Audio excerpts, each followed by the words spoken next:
and welcome to another episode of DIOTALK. I'm doing Let's Talk. I want to welcome a special guest. He's awesome. He's dope. Ladies and gentlemen, give a warm welcome to Shivam. Welcome to the show, bro. How you doing? Good. That was a great intro. Thank you. I'm hoping people will find some value in what I have to say. But also thank you for this whole thing, actually taking the time and initiative to set up this whole recording session. Oh, you're welcome. You're welcome. Thank you for joining me. Of course. A lot of people don't have the courage to just come and talk. Mm-hmm. You know, it is courage, yeah. Yeah. On top of that, it's vulnerability too. I think that's one of the values that I think a lot of people nowadays should try to find. Vulnerability is seen as not so manly, Yeah. And of course, it takes a lot of courage, but courage and vulnerability can sometimes be. Absolutely. It's you have to be willing to go through a lot. Yes. And it goes different ways, right? Because in order for you to learn what is vulnerability, you got to go through some shit. Oh. And once you go through some shit, you realize what it is, and now it's another journey in itself. Yes. But I agree with you 100%. I feel that. Right on. So thank you for that. Also, you know what? One of my life's goals is to have a Wikipedia page about myself. Eventually. So getting on the DIOTALK podcast, it's a great step. Oh, thank you. Well, I hope it says the first accolade, right? That's it. He first burst onto the scene. Yeah. And DIOTALK. That'll be dope. But yeah, I must say I don't take myself that seriously, to be one of those accolades. I just try to create a platform and when anybody wants to come and talk, be themselves, promote their passion business, talk about whatever they feel, I understand. But yeah, that's dope, man. What other accolades you want, Okay, so there is a term in the tech world.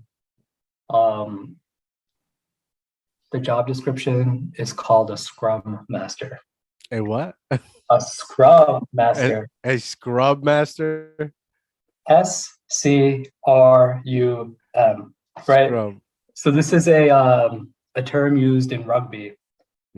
And when the scrum happens, I believe it's when two teams pretty much collide heads and trying to go for the ball. In the tech world, it's pretty much the servant leader of a technical team. So you have a team of designers and developers, and you have the stakeholders, business owners, things like that.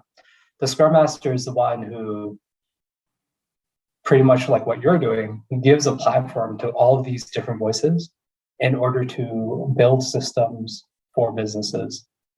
So that's one of the things I do as well. Okay. It's just a skill that falls under the umbrella of tech consultancy. So yes, one of my other accolades, Scrum Master. How long have you been doing the Scrum Master thing? How long have you been in the game? How long have I been in the game? So, excuse me, I've been in, I would say, the tech world since 2014, 2015, not right after I graduated college. I've been doing it pretty much since then. Got it. I've also worked as a developer. I've also worked as a project manager, business analyst, consultant. So through all these different skills, I become a consultant. Yeah. Experience and building up yourself and whatnot. Yeah. exactly. Is this something that you just stumbled upon on, or something you wanted to do, or your parents was like, you got to be a tech mogul, or Um, uh, I think it's a lot of it just like stumbling into it. Uh, I know a lot of people are very, very adamant about what they want. They have a life plan. yeah. They're set up. For me, I think I kind of just kept failing upwards. So I went to school for computer and electrical engineering, Oh, and that's dope. yeah, it was dope. I mean, I wasn't exactly the smartest student, or or the brightest, or It's all right. to be there really. It's all right. But my parents pretty much paid for my college, and they're like, "If you want us to keep paying for it, then yeah, keep doing it." Like, yeah. So I eventually graduated. I had no idea what to do with myself. So for a few months, I lived in my parents' basement, um, which is not the first time I've lived in their basement, and it won't be the last time. Same here. After graduating. Same here. Yeah. Yeah. And that's a huge hit to your ego, but at least for me. Then one day I applied to just like a random like assistant job at an engineering company. And they saw my resume. And at that point, I didn't have any experience. I had no idea what I was doing. They saw my resume and they're like, all right, you're hired, but not for the job you came in for. You're going to be our first electrical, not first, but you're going to start as an electrical engineer at our company. So in that time, I learned how to look at like big design plans for like buildings and architectural diagrams, things like that. So I did that for about 9 months. And then my friend Daryl, who comes to Jiu-Jitsu now. Shout out to Daryl. Shout D Money. He told me about this company that pretty much just puts you in a random other state and you work there as like a consultant building systems for the government. So I worked as a developer building tax solutions and also driver's license and registration solutions for entire state governments. So I went into that. They moved me to Santa Fe, New Mexico. Wow. Where I lived there for a year. Then I moved to North Dakota. Wow. There are stories about all these places, of course. North Dakota, little stint in New York, then all the way to Washington, where I eventually just had enough of that kind of life. I feel it. Wasn't into the work, So I eventually just fucked off. I was like, I don't want to do this anymore. And I kind of pretty much quit on the spot, no plan. In hindsight, not the best decision, but I'm still, I'm still alive. I mean, but you guys, it's never I've been in that predicament several times. It's not the best decision, but yet, if you don't do it, you're never going to come out of that unhappiness. Yeah, right. You just have to pull off the Band-Aid, as people would say. Facts. And I don't think you would ever know what the right decision was, because of course there are the two schools of thought where it's like, if you're unhappy, don't be unhappy for another day, put on the spot. But other people are saying, if you're unhappy, have a plan, maybe write it out for a few more months. Yeah. But you never know. Like, you never know what the right decision was until. I mean, at that point, did you have an idea on what you wanted to do, or you just knew you can't do this no more? So I've researched a lot of like different topics, and my first thought was maybe I can go into more on the management side, so I don't have to deal with the actual coding. Funny story, like my first 2 weeks on the job, I changed one line of code and it cost the state of New Mexico like $100,000. Okay.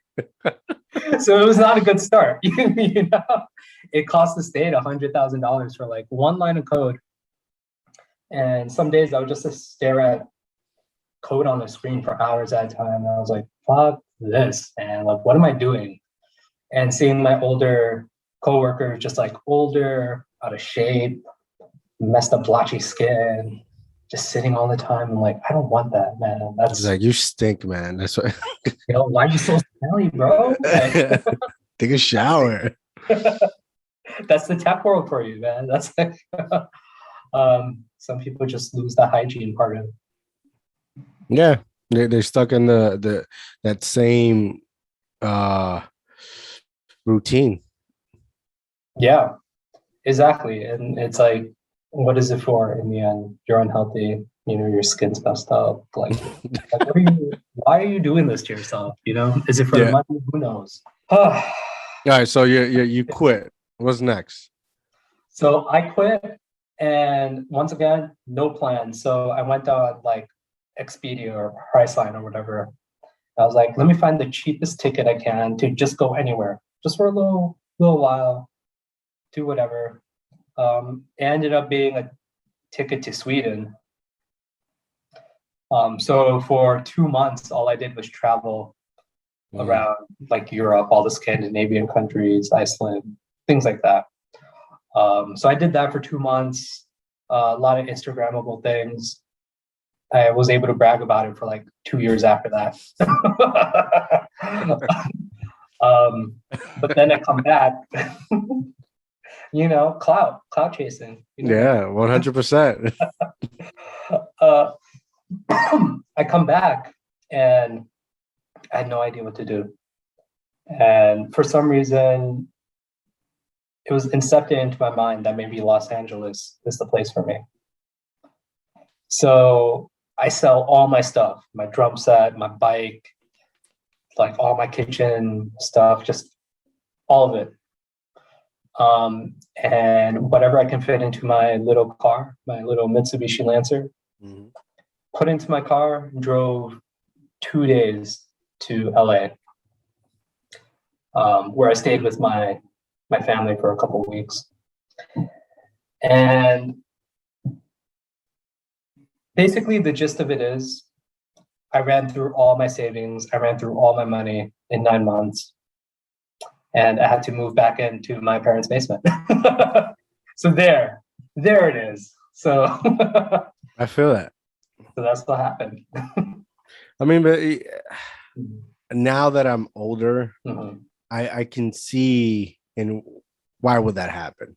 You know, Yeah. like I think how do I say this? Right. So I think like parents that are like immigrants that come here Mhm. and you know, bust their ass, have kids, or they want to progress. You know, some of them want to be doctors, accountants. They want you to be something meaningful. Yes. Right. But then you're that kid who basically lives his life listening to their parents, right? And where you got good grades, you went to college, you went to school. Yeah. And you know, at some point you get burned out. Even as a child, you get burned out. Now you're just rolling through the punches, you through the movement. You know, you never really thought for yourself. Yeah. You know, you really don't know how to handle a situation. You really didn't grow up. You really didn't experience anything. Mhm. You know, because hey, you grew up with that value that this is what your parents wanted and they sacrificed and they wanted the best for you. Yeah. I think that's like one of an immigrant's parents' strengths. Guilt. Yes, especially Hispanic mothers. Why are they so good at that? But yeah, I mean that's pretty much how it ended up being. Yeah, and I think the goal was like they wanted you to be secure. They don't want you, because that's the thing. Also, that parents also, we from the moment you're a child, right? We tell you to, the moment you don't understand, we tell you to stop, don't do whatever, and we, time passes like this in a blink of an eye, and we don't realize that you grow up. Yeah. And there's an enormous space, a gap in between them where you grew up. And as a parent, you forget that we have to talk to you and explain things to you so you can understand. And then when you get to an age, that's when, we clash. Yeah. Because we, as a kid, you're here like, all you do is yell at me. All you tell me I'm useless. I'm not smart. I need to do this. And the parents, all they do is yell. But there was never any form of communication. Right. And fuck, man, that's what kills us sometimes. I wholeheartedly agree. And this ties back into the whole vulnerability thing, where it's like the older generation, I don't want to make generalizations, but of course everyone's like, back in the day, blah, blah, blah, we worked in the coal mines, et cetera, et cetera. And they're just like, this is a soft generation. It's like, but have you ever tried like having that vulnerability as well? And I think if you want to have an understanding with your children, if you want them to learn without yelling at them, you have to show a vulnerable side to yourself. But yeah, I digress. That's like, yeah, but it's having a balance. It's having a balance in everything you do, and you can't be a parent that's always whining because your kid is not gonna take you serious. They're gonna think you're a pushover. Yeah. Right. You have to have some realness, and you can't always shelter them for the world. Because then they think everything's pink.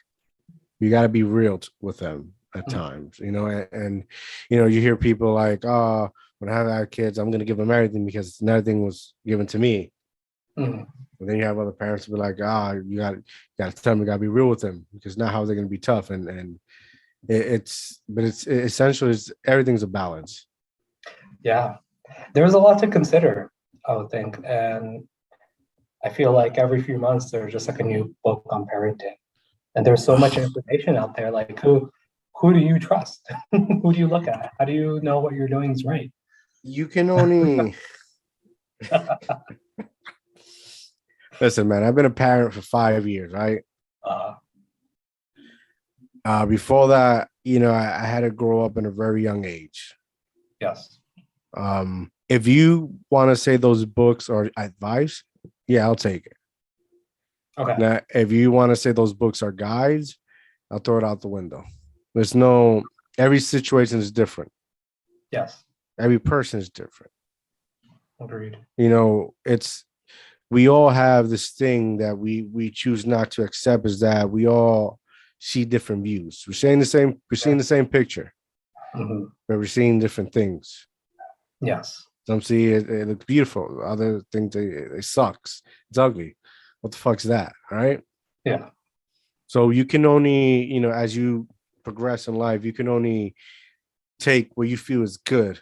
Take this, boom, and discard the rest. And that's how you try to find some balance and structure to your life, and teach that, to your kids. And also, as you grow and continue to progress, you start, learning life's value. Yes. Not everybody who says is a friend is a friend. Not everybody should be in your house and your surroundings. Yes. You got to be precautious. It's good to be kind, but you also got to keep a balance because you got to put motherfuckers in their place. And that's life. Yeah, in a nutshell. Right? Yeah. Yeah. But I think you bring up an interesting point, because you're saying you got to sift through all the information that's given to you. And sometimes you got to have the sense to figure out what is right for you, what you should discard, and what is discarded for you could be valuable to someone else, right? Yes, 100%. I think that's something important that we need to, not we, but at least for me, that's something important that I've learned recently. Because I'd be reading all these books and it's like, because it said so in this book, it is true. The same way that everyone's looking at Instagram pages, whatever this guy is saying is true. It's on Instagram, they're millionaires, etc., etc.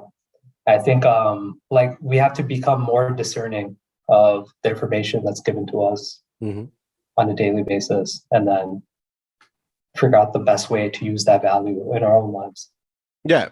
Essentially, you have to be accountable for you. Yeah.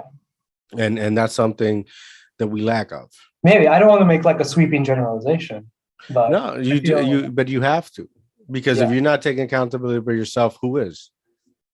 Because then you'll be one of these individuals that will sit there and blame everything on everybody, and the why their lives is fucked up and shit like that. You have to take accountability. You have to. Yeah, it's like have you heard of Jocko Willink? Yeah. Yeah, he's like, reading some of his books really made me understand, like, you know, I have to take the reins on this goddamn thing. Goddamn. This goddamn thing, like, goddamn. You gotta take the reins on it. Personal accountability is so important. And maybe there are a lot of people who blame outside factors. Like, whenever I'm on Instagram or Reddit, like something happens and all I see is like blame in the comments. It's like, this can't be good for your mental health. Bro, just don't read the comments. Don't read the comments. I know. It's so bad. Like, I have to take time away from all those things. And it's just like, I mean, sure, it'll get interesting, right? Because you start reading the comments and like, for one thing, it shifts to another. And next thing you know, they're not even talking about the post anymore. They're not. Yeah. Right. They start attacking each other. It's like, how have we become so crazy? Like, because we are crazy. We are. Yeah. One thing we keep mistaking is like, we think people are rational, and people are not rational. No. It's irrational. That's how the stock market works. So stock market doesn't work on rationality. The stock market is controlled. Excuse me? The stock market is controlled. I guess, more or less. I mean, depends on whose palms you grease. But like the fluctuations in the stock market, like those happen because of irrational behaviors. Like Elon Musk tweets something, then fucking Dogecoin goes up.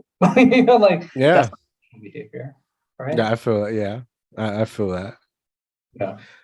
But you know, one of the reasons, like Jocko and David Goggins, right? The reason that there's it's so good is because you're getting back to being a person. It's it's work. It's work. It's manual labor on yourself. Yeah. Half of these damn books that people write it's not manual labor anymore. They're not working on it. Most of the fucking books is based on people researching information, not because they're doing the fucking work. Yes, that is it. And those people can't call themselves journalists. Because journalists, their 100% job is to give you a story with two options, and you, as the reader, the consumer, this is the information. You decide on what you want it to be. Right, you're given the information, and how you react to it is up to you. But also David Goggins, I love one of his. I know he's a little crazy. He is. But did you hear his? Did you? I didn't read his book. The audio version is better because it has like it's like once a chapter's finished, it goes straight to like a mini podcast with him and the writer discussing like the wherever the chapter is, and so it gives you more details, more dope. Oh, I've listened to that book 3 times. I've listened to all the podcasts. I've also listened to Living with the Seal like 2 or 3 times as well. That's fun. Yeah. Have you read that? Nah. Living with the Seal. So when the book came out, nobody knew it was David Goggins. But basically this guy, Jesse Itzler, he's like a multi-hundred-millionaire guy, and he's married to the woman who created Spanx, who's a billionaire. So like super rich, crazy people. he decided to pay David Goggins to live with him for 1 month. And it's a book on all that. And it's hilarious. And it gives you like a real insight into like what David Goggins is and how he lives his day-to-day life and how his mind works. And if you're into that, you're gonna love. Yeah, I love David Goggins back. I can't go too much into him because I end up killing myself because it's all like pushing yourself. Yeah. Right? And like if you don't make it, you're a little bitch. You gotta push yourself harder. Next thing you know, you can't even walk. Yeah, like the sustainability aspect of it could be hard to grasp as well, because in my experience, after reading those books, I did a lot of running. Run like 6, 7, 8, 9, 10 miles, lost like 30 pounds. I've been there. Yeah. I've been there. It could become unsustainable. You know? Yeah, but that's it's his mentality. Like his mentality is not going to work for everybody. No. It worked for him because he grew up in poverty. His dad was like a pimp. His dad, always in the book, like in details, he didn't love him. Actually, yeah. Yeah. No, they actually ran away from him. Yeah. They always picked on him, racial slurs, you know, and you can't, you know, his mentality is like you can't always let people get the best of you. So yeah. His constant battle with himself is not letting that get to him. Like if you come at me with a racial slur, my job is not to punch you in the face. You know, it's go run that off. So that aggravation, right? Yes. But also he went to Navy SEALs, always trying to prove himself, and never being having the mindset that you're limited. The man has demons. Yeah. We all has demons. You got demons. Yeah. Right? Yeah. Yeah. I think we all do, just not to that extent. You know, sometimes I wish I did, but then do I want to go through that kind of trauma to get to that kind of body type, that mentality? Sometimes you feel guilty for not being so hardcore, you know? And in what sense? Like, if I'm not running as much as David Goggins is, I don't feel as accomplished. And I think this is pervasive through all of like internet influencer culture, which is why a lot of people fall for scams as well, which is why a lot of people knock like the 9-to-5 jobs and stuff like that. Because this whole time, like you're being marketed to, it's like a marketing holocaust, you know, and you just keep getting marketed to all day, day in, keep getting day spammed. Out. Yeah. And like, it's always like, you're not doing well enough. You're not good enough. You could be making $1 million. Buy my course. You know? Yeah. Why did you sound like one of those YouTube commercials? Buy my course. Buy my course if you want to learn these things. I'm like, see, and I used to be a big criticizer on that. Yeah. But then I spoke to this gentleman, Sekou Pyle, the Scrum Master. And he was like, that's their hustle. That's their hustle. That's their hustle. If he got you to buy his course, he did something. That's his hustle, right? But yet, you're not wrong in where everybody's trying to show how they make money. Everybody wants the Lamborghini and the Ferrari, and the younger you are, the more you want it. Oh hell yeah, hell yeah! And we're not meant to have that. Maybe you are, but no, we're not. Being young, listen, man. Being young, like you're like in your early 20s, right? Early 30s. Well, being young. God bless you. Being young, you're not able to appreciate things. You're not. Yeah. Like there's a sense that there's a reason why, you know, fucking who, I don't know, like back in the day, the like my grandfather had a nice ass Cadillac.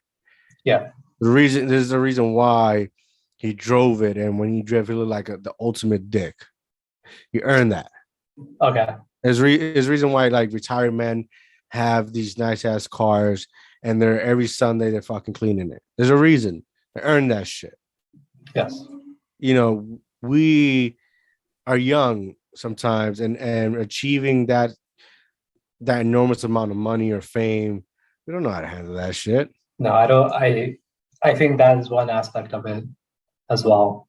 Also, if you gotten it easily, gotten it through scamming, things like that, it's you just doesn't have the same value as what it if you took the time to actually, time and effort to actually earn those things. I was listening to a podcast earlier about how now we're going into the topic of happiness, I guess. The podcast said that a lot of people who were able to become very successful at a young age, the older they get, the unhappier they get because, at that point, they've reached the height of accomplishment. And then after that, there isn't much else for them to do. They can probably go into like a derivative field or something like that. But in the end, like they've accomplished so much already. What else is there to aspire to? So just a related thought. No, I feel that. I feel that. It's hard. It's hard. Well, what do you aspire to then? What is Shit. Nothing. you ever thought about that? No? No, nothing. Nothing? Okay. I don't want to aspire for anything. Okay.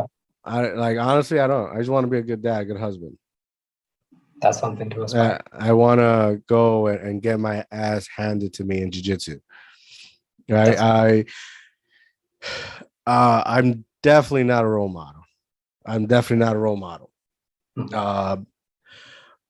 But if anything, if I aspire something, I want people to believe in themselves, and not in a dick way. Yes. Not in a dick way. Go build something of yourself. Go make something of yourself, right? Humbly, with kindness, Yes. and you'll be rich every day. I agree. You know, And don't scam people. and definitely don't scam people. Oh man. Those spams definitely take a good chunk of your memory in your email. Yeah. Oh no, scamming. SCAM. Scam. Oh, okay. Scamming. Yeah. So, all right.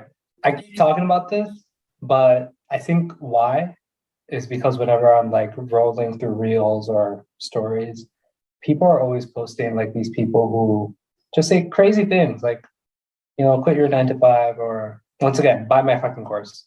Right. Well, let's break. You mentioned it multiple times. Let's break that down right there. Right, 9 to 5. Everybody throwing shade to 9 to 5. Right. Yeah.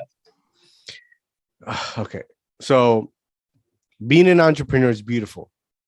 I agree. But it's utter bullshit. You know why? Why? Because an entrepreneur is focused on so many things, right? Has no money. It's a nice way of calling yourself a bum. I'm sorry. I'm sorry because you're so. In order to succeed in something, you need to start with one. Once you get to where that needs to go, now you start with 2, and then 3, and then 4, then 5. A lot of entrepreneurs like to live the movie and the glamour. It's like, yeah, I got it. Yeah. Essentially, an entrepreneur is somebody who's self-made. Mm-hmm. They started with something, like me. I grew up in the 90s. I know I knew a lot of like underground people, right? Okay. That took this, flipped it, right? Yeah. Took that money, instead of flipping it again, invested in something. They started their own shop, their own clothing line, and that's how they build themselves off. That's self-made. That's having the entrepreneur spirit, and where you could take anything and make something out of it. But it starts with one, right? Right. 9 to 5, it's only BS if you have nothing going for yourself. Yeah. if you don't have a marketable skill, if you don't develop yourself in that world, I think that's where people can think it's a scam. Yeah, if they don't have a tech guru like yourself, Yeah, because everything's digital.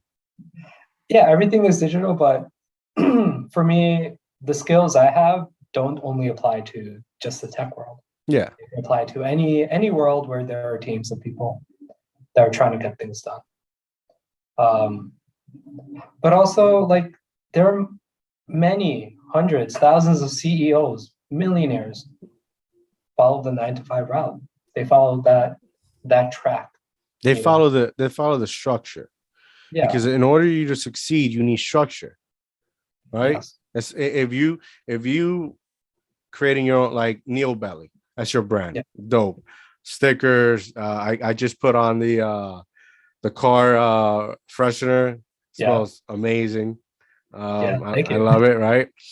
Super dope, right? Yeah. In order for that to succeed and keep, flourishing, you have to treat it like a job. It has to be structurized. Yes. Right. Especially if you love it. If you're doing your dream, right? What is that quote? If you do what you love, you never work a day in your life.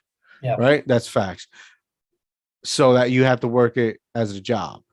Mm-hmm. Because if you overdo something you love, you're going to stop loving it. Mm-hmm. Right. Yeah. So CEOs, they work the 9 to 5, but they build their company. Yes. You work in a 9 to 5, you're building somebody else's and you're not building yours. Mm-hmm. But the essential thing is that the 9 to 5 is important. It's how you use it. Yet again, going back, accountability, right? So you're an entrepreneur. You want to start Neil Belly. You want to go sky high, right? Mm-hmm. With what money? Exactly. You need to build money from somewhere. Exactly. A lot of people don't got credit. Mm-hmm. A lot of people don't got money. A lot of people rely still on mom and dad to give them money, right? Yeah. You have this vision, right? But you don't have the money. And then you partner up with, this is why a lot of, like, you go like on TED Talks or a lot of these Shark Tanks, they're just people with money. Mm-hmm. So essentially your dream is not your dream anymore. Guess what? You sold 50% or 25% of the ownership of your company for what? How much? Give me a number. Like 100,000. Right. Boom. Yeah. That percent, you lost that percent because you needed an investor to grow your business. Yes. Now, the bigger, as you stated previously, as it grows, now you got a board of directors, shareholders. Exactly. And you need a team. Like, there isn't one person who was like, I have this idea. Boom. It's a profound idea. The world needs this. Well, you need a team. You need marketing. You need, consultants, technical designers. You need you need a good team that works well together to help build your vision as well. And you live in a society. If you gotta remember that America is like a very individualistic society as compared to all these other countries. Mm-hmm. America is the best. Listen, the shitty, the how do I say this? It sounds nice, right? What you gotta say? I'm gonna say this, Shivam. Okay, America is the best thing you got. I agree. Because you go to India. India is like top there of sex trafficking. You go to Russia, all that, they fucking kill people left and right like nothing. But yet we're here in America and we have all these fucking values and things and blah, blah, blah, right? Yeah. Take accountability. Oh, right. Code of ethics, raw. Yeah. Right? Yeah. No, I get you. And yeah, we're complaining about stupid shit. I agree. Well, that's a first world problem. We have so much. We are so privileged that the problems that are left to us to deal with are not problems of safety or shelter or things like that. It's about this thing happened on the internet. I'm very upset. Yeah. The memes. Yeah. And of course, I don't want to lessen this or be facetious, but shootings, this is a very specific problem here that we need to figure out how to deal with. But Talk to me. Talk to me about when did you start drumming? I love watching your videos. Thank you. I started around when I was 10. So I've been drumming on and off for like 20 years now. I started off with just like a little pad. It was just like a little black pad, 2 drumsticks, and I'm just like, then when I was 13, my parents bought me a drum set. Huge mistake on their part because I would just bang at it for hours. You just beat it. Just so much years. And then high school, all throughout high school, took a little rest in college because you can't study, party, and drum at the same time. Took a little break. So I really got into it more during the high school phase because it was such like a good way to express yourself. And I think one of the reasons why I did not try to monetize it is because everything in our lives, like, just apparently a lot of us feel that everything we do with our lives needs to be monetized. And I feel like if I start doing drums for money, I guess I can throw some lessons in every now and then. But if I wanted to make that my living, I wouldn't enjoy it as much as I do right now. But yeah, so 20 years on and off, and I can teach you if you want. No, I suck. I can't. It's a hard pass for me. Can you count to 4? Yeah, 1, 2, 3, 4. That's it. I don't know what else you need. That's it. A lot of like pop music is just 1, 2, 3, 4. Then the beat just wraps around once again. So if you can keep that's the most difficult part. People think that it is just 1, 2, 3, 4, and I'm saying it is. But the increment of time between 1 and 2, and 2 and 3, 3 and 4, you have to be very cognizant of it. And you have to tell your body to hit it at just the right time. And that's when it sounds good. Nice. So it's simple, but it's very difficult to pull off. So if you would tell me you would teach me how to play piano, I'll definitely take that offer. No, I'm good. I tried, man. Nah. I just like hitting things with sticks. No, I feel that. So at what point did you discover or want to try jiu-jitsu? And why? It was around the time when I was listening to Joe Rogan. Not so much Joe Rogan, but like Jocko Willink for sure. Like I need that like structure in my life. He kept mentioning it, and basically he was like, it's the most healthy thing you can do with your body and your mind. So I tried it out. I don't know about my body, but definitely my mind. Yeah, I mean, and if you're not going to continue learning things with your brain, then what is the point? Like, you don't want to become stagnant. And I think jiu-jitsu is one of those skills where you just continue learning it. And then most definitely learning how to use your body, the mind-body connection. Yeah. Sometimes when you learn like how to use your hips better or how to use your weight better, it just like opens another gate in your mind. And it's like, damn, I had this within me this whole time. Why didn't I realize this sooner? I could have been using my body to its like full potential, full capabilities. But yes, it also has elements of strength training, which is very important to your health as well. So yes, your body will get beat up, but we're supposed to get beat up. Yeah, I mean, anything you do, through time, your body's gonna eat. Like even if you're like a weightlifter or do CrossFit, right? Any boxing, judo, karate, like anything you do, even like you like drumming, like at one time your fucking hands are gonna get arthritis. Oh yeah, no, my wrist, my fingers, blood, hitting my eye with drumsticks. It happened. You'd be surprised. You really hurt yourself sometimes. But yeah, it's normal. It's normal, and one way or another. Yeah. And we shouldn't be too insulated. I think we should get beat up every now and then. Oh, definitely. I enjoy getting my ass handed to me. Yeah. Sometimes I need a good ass whooping. That's right. It's because I'm like, we essentially as human beings, right? Like we're no different than animals. No. If history has shown us, we're no different from them. Mm. And sometimes we need that to to put us in our place. Yeah. Get our minds straight. Yeah. Go back to our roots, so to speak. Mm-hmm.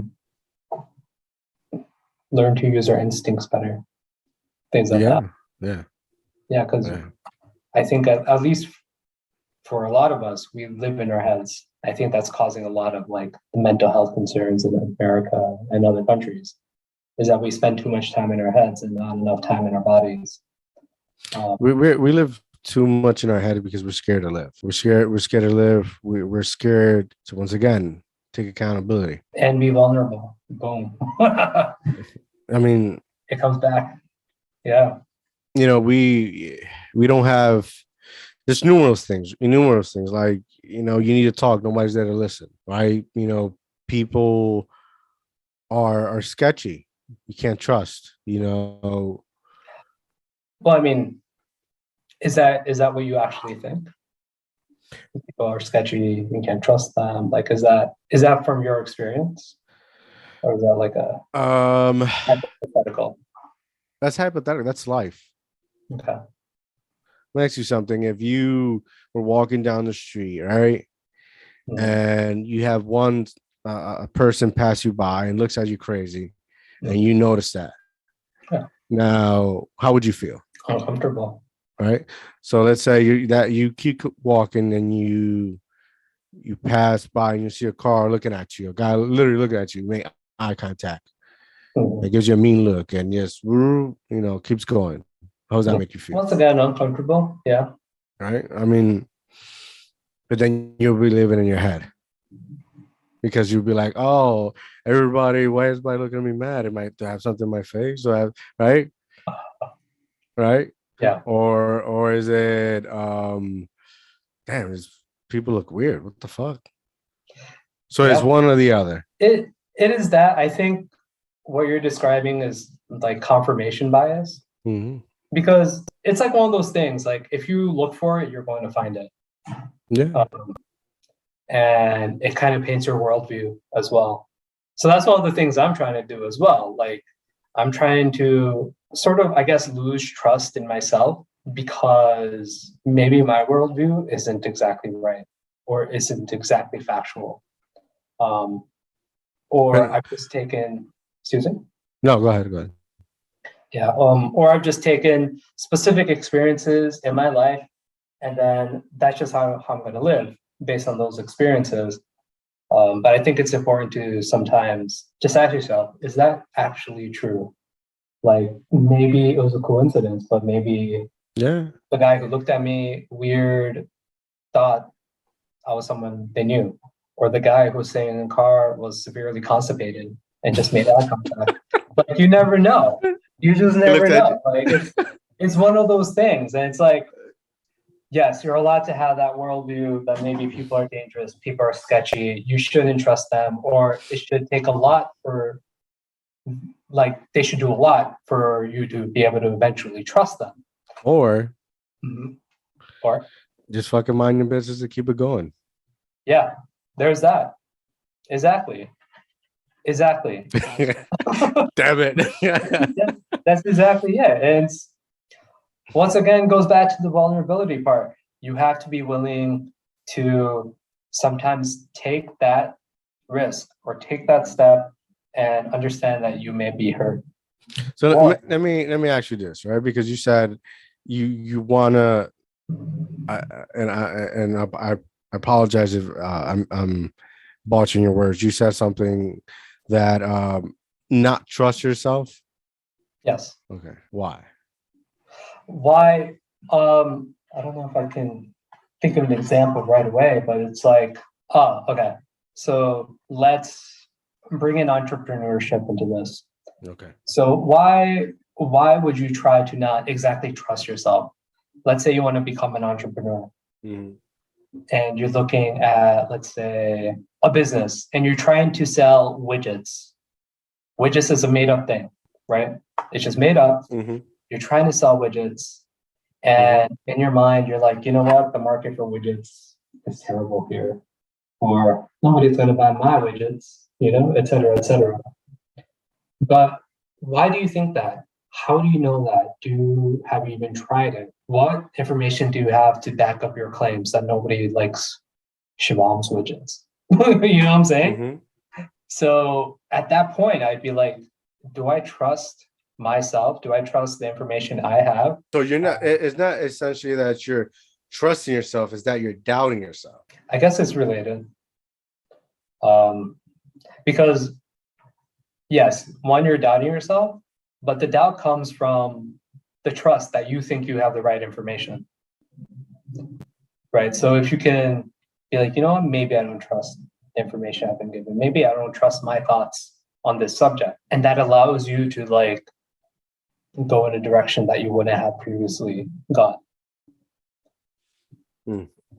So I got it. Basically, I think in the end, what I'm saying is, yes, trust yourself, but don't think for 1 second you have all the right information. No, absolutely right. Yeah. But who are we to live a life thinking we're never going to be wrong? Yes, exactly. Right? I love being wrong. Shit. I'll even fucking tattoo that on myself. That's how much I love being wrong. So with things like that, you should trust yourself even more, because if you feel like the numbers are not right, trust that, and then put your part to look for more information. Look at the numbers. Yeah, that's not trusting yourself. You should trust yourself, right? Essentially, where you confuse is doubt. You're doubting this. Yes. You should always love yourself, trust yourself, be there for yourself. Yes. Like, do you feel comfortable being alone? Yes. That's all you need. Yeah. That's a skill as well. There are a lot of people who don't like, a lot of people don't like silence, can't sit in a room with someone else and not speak for like even 15 minutes. Yeah. That's my thought on that. When I first started going to pro style, that's how I felt. I fit, and some days I still feel very uncomfortable. I it makes me feel overwhelmed when I'm surrounded with so many people. But then again, I got to slap myself and be like, hey, I snap out of this. This is life. Would you say you're introverted? Yeah, 100%. Yeah, I'm an introvert. Okay. Would you say if you met someone new that you'd be able to trust them? No. Okay. No, but I'm not gonna walk. You can't live a life. And I say this personal experience. You can't live a life walking on eggshells. Yeah. Because if you continue to live life like that, you're not living. That's right. And then the next question will be, who are you living for? And why are you living? And then all of a sudden you have all these fucking questions that driving yourself crazy. Yeah. So you do the essential deal method, and then fuck it. Live your life, mind your business. And then you'll be construed like I'm often construed. I'm cocky. I'm too arrogant. I'm this. I'm that. Yeah, a lot of people think that. Yeah, and then like a quiet person, they're like. And then I'm like, I don't give a fuck. I truly don't.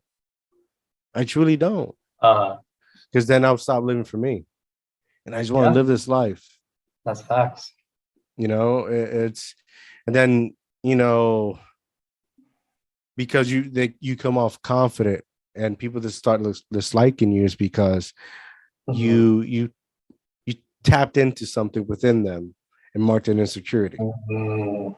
Oh, yeah. Okay. I see what you're saying. That's actually pretty profound. Yes, But then fuck it.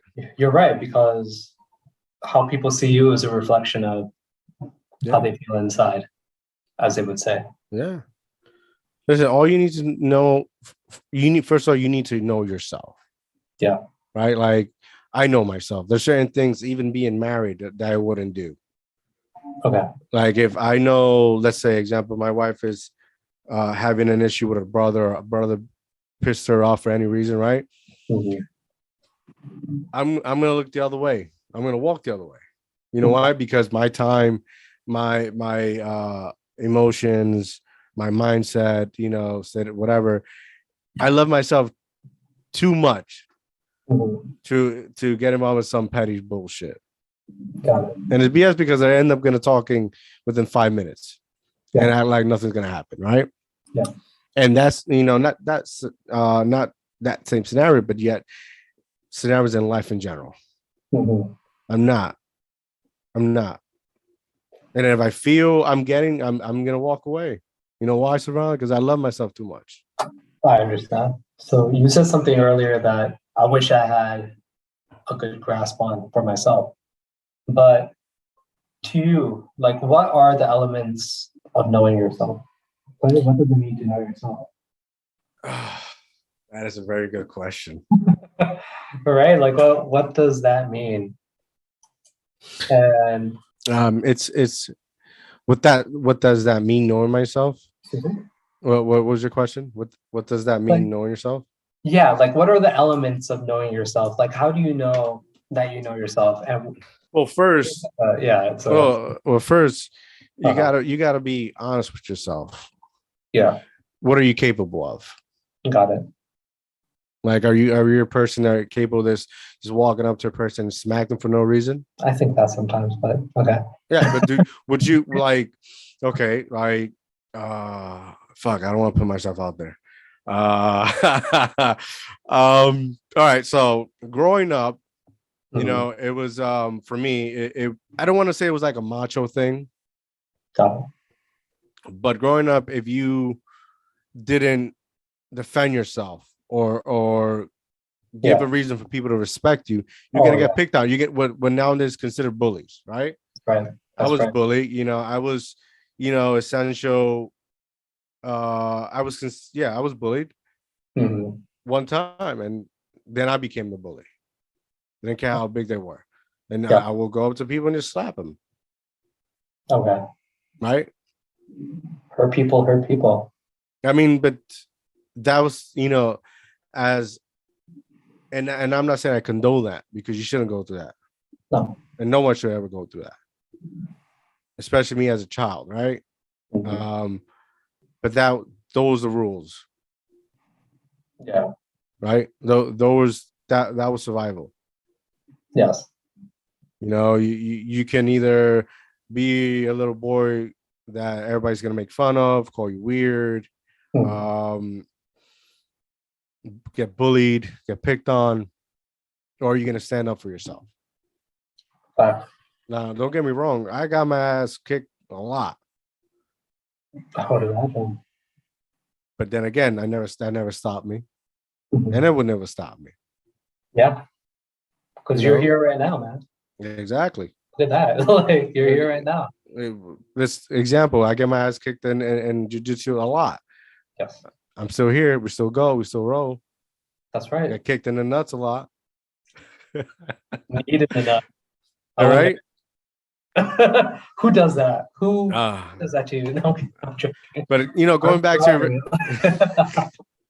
going back to your original question, right? uh, Uh, what are the elements, right? That's one, yeah. knowing yourself. To get what are you capable of, Mhm. right? What makes you tick? Got it. Mhm. What bothers you? Got it. Um, are you a person that I consider to be trustworthy, Mhm. or they like to fucking throw this word a lot. Loyalty. Mhm. Are you a loyal person? Right? Like, these are essential elements that will help to know yourself better. Got it. What are are you like, are you running, let's say, a 25K, right? Yeah. Where are you willing to go? Are you willing to go through it with it, or are you willing to go half and that's it? That's, how far would you go? Mm-hmm. These are things that you need to ask yourself. You got a girlfriend, you have to sit down. It's not all about the booty, right? You got to really sit down and as fucked up as it sounds, you got to dissect the person you're going to choose to spend the rest of your life with. That's facts. Yeah. And don't do friends and do a pro and cons. Keep that shit to yourself. Right? Yes.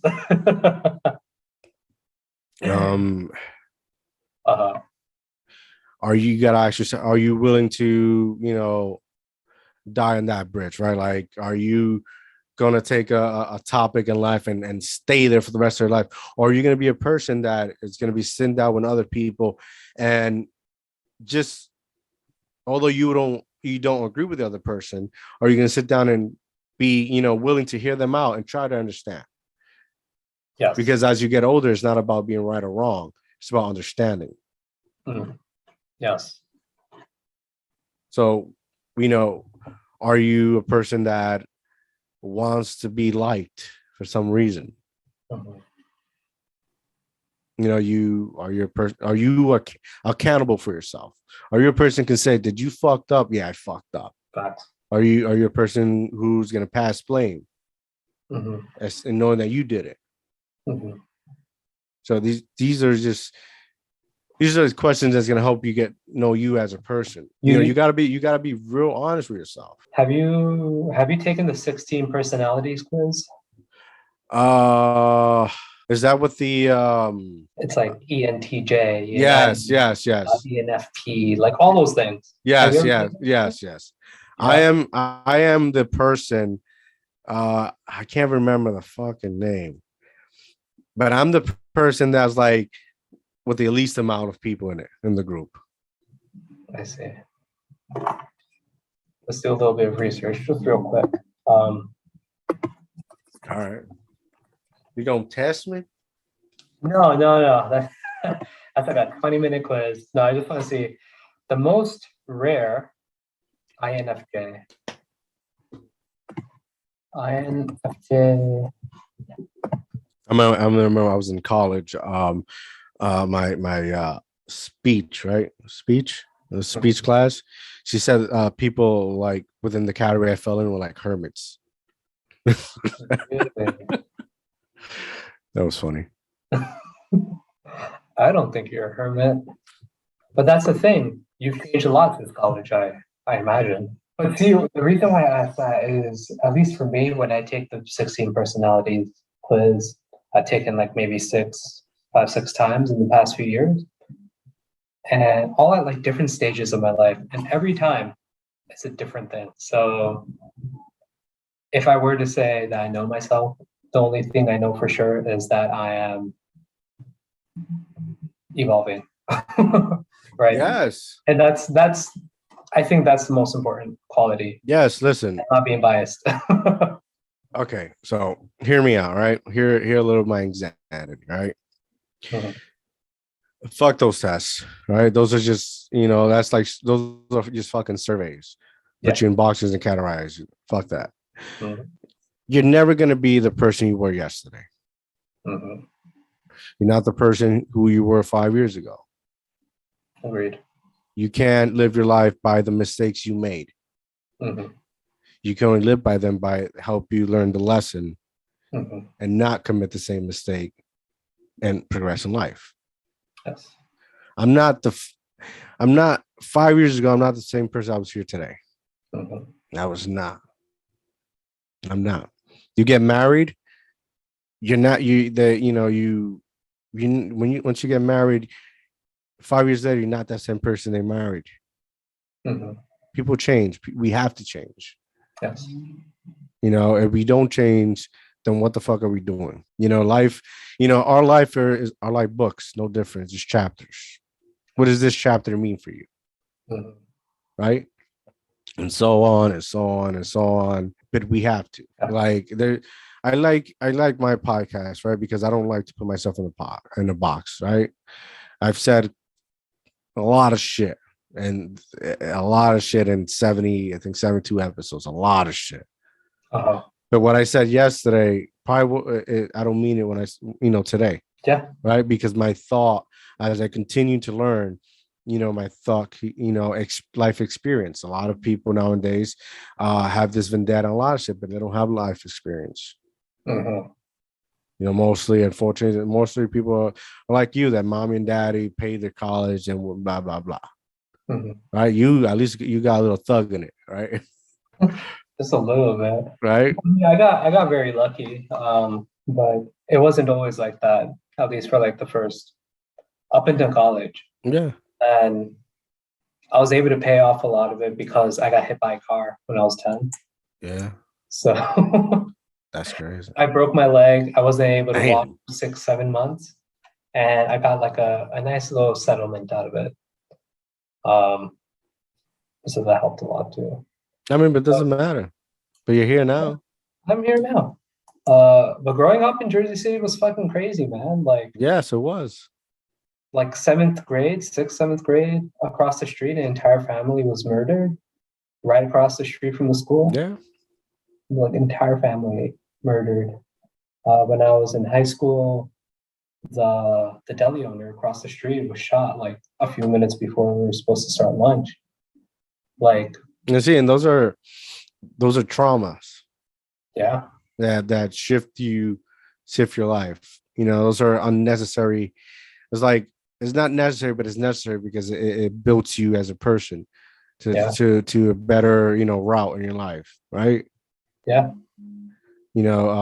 Same here with me, but, I realized, I think Snoop said it the best, like being gangster, it's not always cool. No. No. Like you don't want to be a fucking 70-year-old man with your pants beneath your ass sagging. Oh, yeah. Yeah. But you also don't want to be fucking that person crying in a shitty relationship that they don't love it, whatever, and like it carries on for fucking 10 years and people just get tired of your shit. Oh, yeah. I've seen that. It's so sad seeing someone go down that path. Yeah. But they do. Well, I mean, you know me, I'm the least thug person you know. But but these are just nicknames just to pass the time. It's all good and good and joyful, right? Yeah. Let's get a real thought. That motherfucker be scary and kind of sad. This is life. Agreed. So before we go, I want to answer a couple of those questions you got from your game. Oh yeah. Let's do that. So what's it called? It's called So. So. All right. Let's get it. Describe a moment that made you feel like a real grown-up. Can I pass? You only get one. Vulnerability, man. What's something about your life now that you would miss when you're 80? Having the ability, physical ability, to throw myself on the floor and play with my son. Got it. I mean that with all nothing really else in time itself matter than that. Wow, that's something to think about, man. Because when you turn that age. Next one. When was the last time someone saw you cry? Willingly?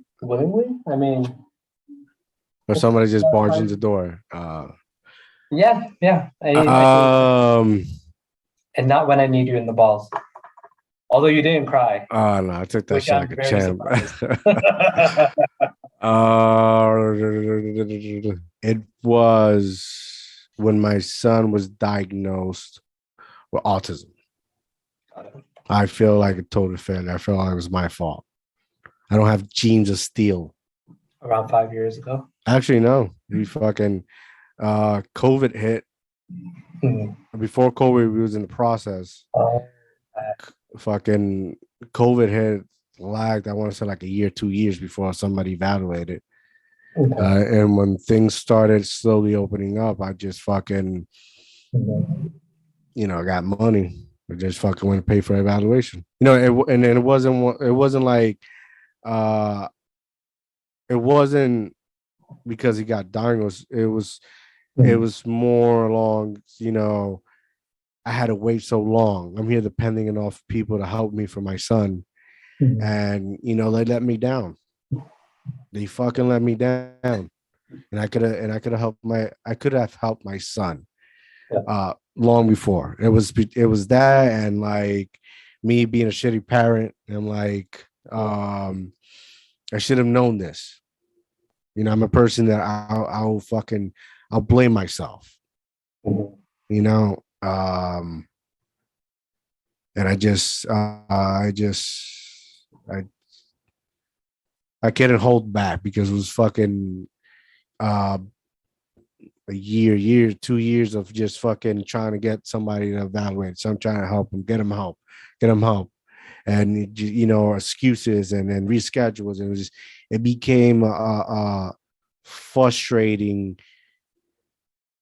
journey, and I had no one, and I couldn't depend on my wife because I was too busy trying to lift her up, Mhm. and if she saw me fall, then that's it, and I had to be strong. Yeah. So there you go. That's one of those situations where if someone sees you panicking, Yeah, like yeah, you have to. yeah, and it was like, I think I came to we got home, and I just closed myself in the bathroom, and just, she is like, it was I was fucking weeping like a little bitch. And she's like, "What's taking you so long?" And she just barged in, and yeah. Next question. Okay. I mean, I hope you know it's not your fault. Right? Like now that sounded like it was your fault. But of course, like you kind of had to like blame yourself for it, right? Yeah, It's as a like, parent, that's all you do. yeah, I know that's gonna be tough. Now, let me ask you something. Like you said, you got hit by a car. Like, did you ever think how your parents felt about it? How many nights they stood awake and worrying and crying, and how they still feel? About getting hit by a car, luckily it wasn't that tragic. Luckily, because all that Oh happened man. was I broke a leg, and then they're like, "You're in a cast for 6 months.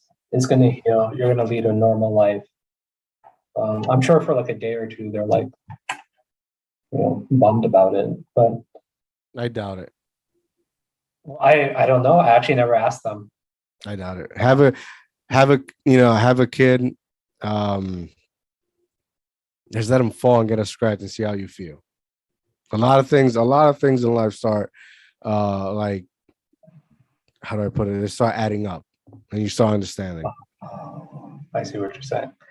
Yeah. For now, I don't have a child, so it's hard to relate.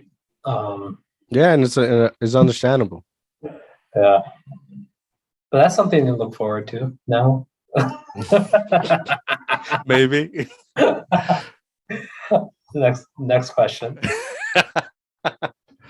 Uh, a lot of the other questions that came up were about like kids and child and stuff. I was like, Hard pass. maybe a little lighter. Have you ever had to break up with a friend? And what was the reason? If I had to break up with a friend, Yeah. oh, like sit them down and say, "Hey, man, this is over. It's not you. It's me." It could either be that or basically just be like, nah, we're just not doing this anymore. Um, I don't. Now that I'm a little older, I don't think I ever had friends. Okay. Uh, and if I did, it's just time just goes apart. Mm, And I ain't gonna fight with time. no. If you ain't here, it's for a reason. Time will beat you every time. Oh yeah. So it was never like, you were hanging out with someone and there's just something weird about them, or they said something that you didn't agree with, or nothing. Uh, Like no. well, I don't know. Like I knowing me, I could have. I've probably said a lot of shit. I'm a straightforward guy. Mm, I'm gonna tell you what I like shit. I'm gonna tell you what I don't like shit. okay. And you know, I think if I did, it's time broke it out. I think it was the best way. I mean, I don't know about you, but guys, we would only sit there and like, hey, we're not friends anymore, man. I feel you. So yeah. No, I feel you. It's different with guys, I guess. Yeah, we don't need to sit there and tell you about our emotions. I mean, we do, but Yeah, but I'm not gonna sit there and say, yeah, this is why I stopped talking to you. Yeah, like I know. I don't know. I don't see myself doing that. If I see myself doing that, Mhm. first of all, if I had to break up with you as a friend, you were never a friend. And if I see myself doing that, it's Mhm. because I have a certain appreciation for you. So I'm Got it. putting you aside like a man, and I'm telling you what I dislike. Got it. So we could come to agreement, and hopefully our friendship can maintain. Understood. All right, last question, man. What would detectives assume about you if they inspected your room without ever meeting you? They would say I'm a person who has dreams and goals. Okay. Someone has dreams and goals. Are there any characters that they would assume that you look up for? Characters? What do you mean? Well, not like characters, but like if someone came into your room, would they be like, this guy definitely likes Elon Musk or something like that? No.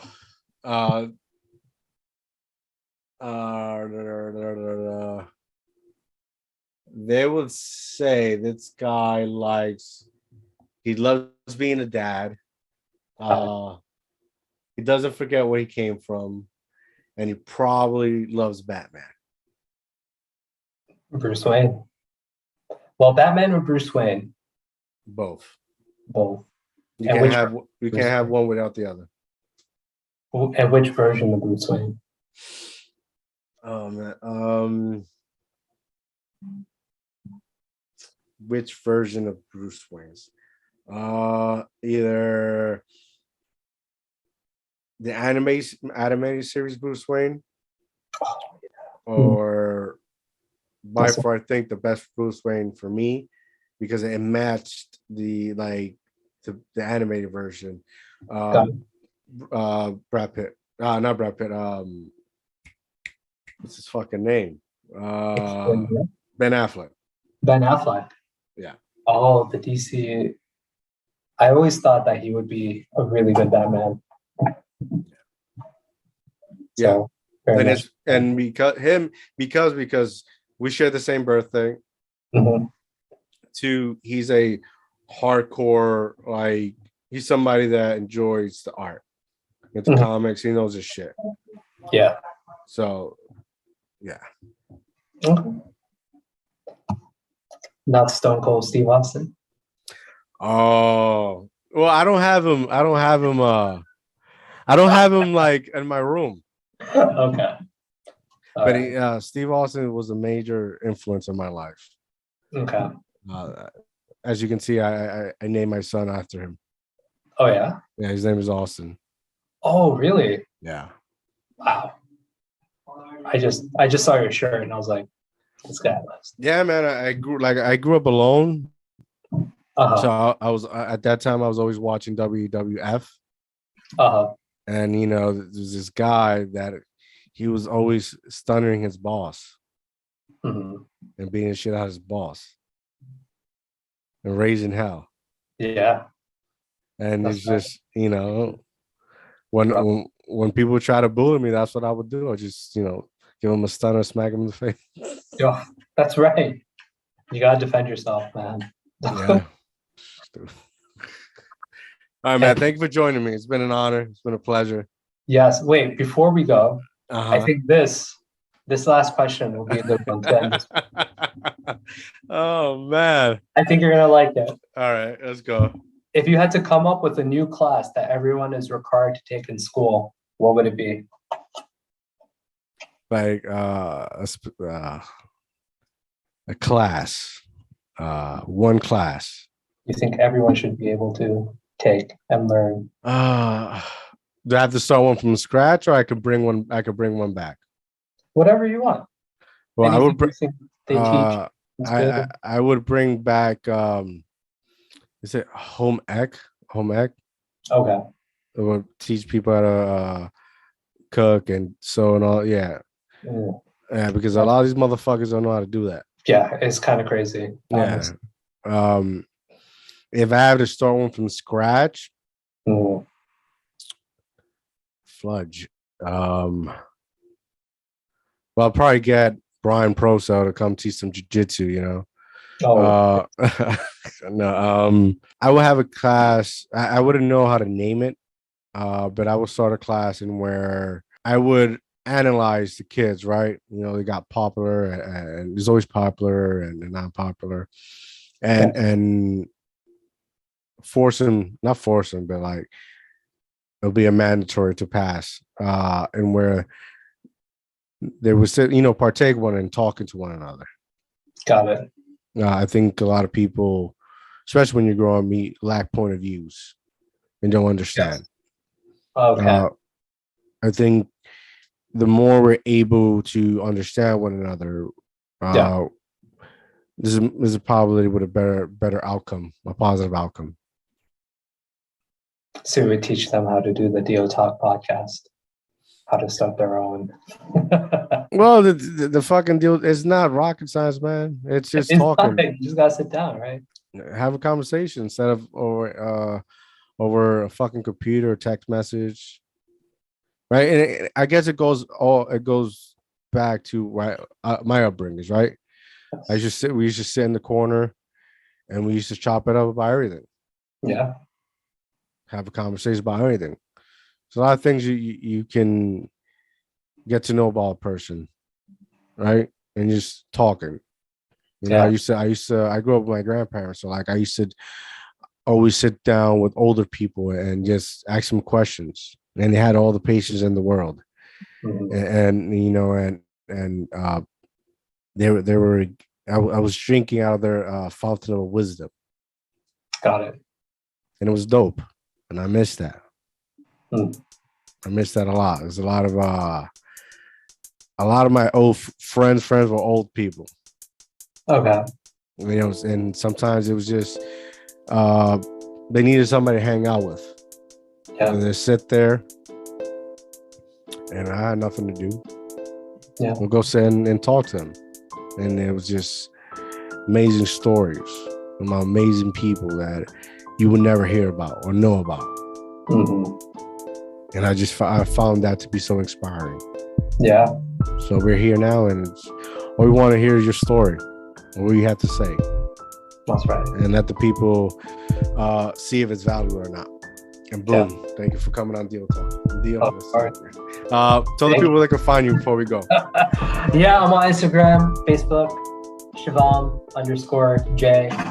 Also Neon Belly Clothing, NEONBELLY Clothing. See, and that's and that's that bullshit, because you got me rambling on about this life ship and we didn't get to talk about Neon Belly. No, that's okay. I'm just setting it up for another podcast. All right. So you gotta buy me back on. well, the door's always open. Awesome. Once again, thank you so much for setting this up, facilitating the logistics. Everything went very smoothly. Thank you. I hope you enjoyed yourself. And this was a really boom. great hour and a half. So thank you. I hope so. All right, I'm out, guys. Have a good night. Boom.